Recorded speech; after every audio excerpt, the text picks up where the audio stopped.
Hello, मैं स्वागतिका। आप देख रहे हैं जनता एक्सप्रेस। आज की ताजा खबर। ओष्टार बस्ता ब्लॉक स्तरीय 42तम शिशु महोत्सव अनुष्ठित।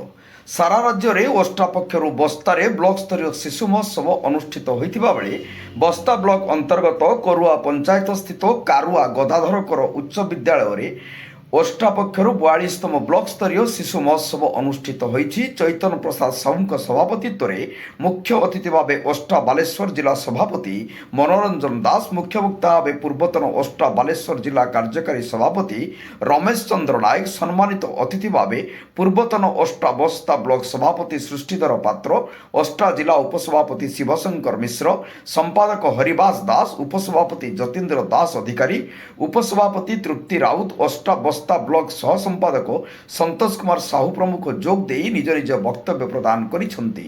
मोट 10टी विभाग प्रतियोगिता होइतिला। एथिरे गल्प लिखन, चित्रांकन, कविता लिखन, संगीता, एकक नृत्य, साधारण विज्ञान प्रतियोगिता अनुष्ठित होइतिला। विभिन्न प्रतियोगिता रे प्रथम स्थान अधिकार करिथिबा छात्र छात्री माननकु 20 तारिख जिला स्तरीय शिशु महोत्सव रे सम्मानित करबाकू कृति प्रतियोगी को अतिथि गण सर्टिफिकेट और ट्रॉफी दे पुरस्कृत करा जायतिला।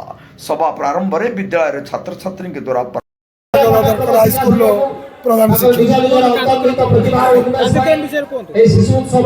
आज ब्लॉक लेवल शिशु मेला आम विद्यालय अनुष्ठित होमें अत्यंत खुशी एवं अनुष्ठान तरफ आम समस्त शिक्षक समस्त सांबादिक और समस्त सहयोगी समस्त को अनुष्ठान तरफ धन्यवाद।